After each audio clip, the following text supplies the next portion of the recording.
Medchal Shamirpet metro కారిడార్లో metro rail నిర్మాణం కోసం జోరుగా సర్వే పనులు కొనసాగుతున్నాయి. జేబీఎస్ నుంచి మేడ్చల్ వరకు 24 కిలోమీటర్ల మార్గంలో, జేబీఎస్ నుంచి శామీర్పేట వరకు 21 కిలోమీటర్ల మార్గంలో మెట్రో కారిడార్లకు డీపీఆర్ల తయారీకి అవసరమైన వివిధ రకాల సర్వే పనులు జోరుగా సాగుతున్నాయని Hyderabad metro rail MD NVS Reddy తెలిపారు.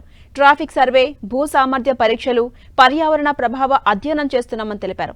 ట్రాఫిక్ సర్వేకి సంబంధించిన అధ్యయనంలో ఈ కారిడార్లలో ప్రస్తుతం జరుగుతున్నటువంటి రోజువారీ ప్రయాణాల సంఖ్య, భవిష్యత్తులో జరగబోయే రోజువారీ ప్రయాణాల అంచనా వేస్తున్నామని చెప్పారు. అలాగే జంక్షన్ల దగ్గర ప్రయాణికులు వివిధ ప్రాంతాలకు తీసుకునే మలుపులు, పాదచార ప్రయాణికుల సంఖ్య, వాహన ప్రయాణాలకు పట్టే సమయం, వాహన ప్రయాణాల్లో ఎంత శాతం మెట్రో రైలుకు మారే అవకాశం, వివిధ మెట్రో స్టేషన్లు ఏర్పాటయ్యే ప్రదేశాల ప్రయాణ సాంద్రత వంటి అనేక అంశాలు పరిశీలిస్తున్నామన్నారు.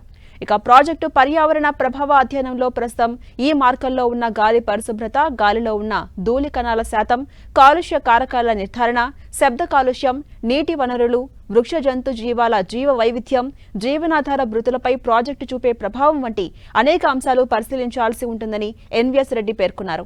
ఇక భూ సామర్థ్య పరీక్షల్లో ఈ మార్గాల్లో ఉండే వివిధ రకాల మట్టి, రాతి పొరల నమూనాలు, వివిధ నిర్మాణాలకు కావలసిన భూ సామర్థ్య పరీక్షలు, భూగర్భంలో నిక్షిప్తమైన నీటి లెవెల్స్ అంచనాలు, భూకంపాలు ఏర్పడే అవకాశాలు వంటి విషయాలు క్షుణ్ణంగా అధ్యయనం చేసి మెట్రో స్తంభాలు, స్టేషన్లు, ఇతర నిర్మాణాలను ఎంత బలంగా డిజైన్ చేయాలో నిర్ణయిస్తామని చెప్పారు. అలాగే జేబీఎస్ మేడ్చల్ మార్గంలో 25 చోట్ల, జేబీఎస్ శామీర్పేట మార్గంలో 19 చోట్ల ఈ భూ సామర్థ్య పరీక్షలు నిర్వహిస్తున్నామని ఎన్వీఎస్ రెడ్డి తెలిపారు.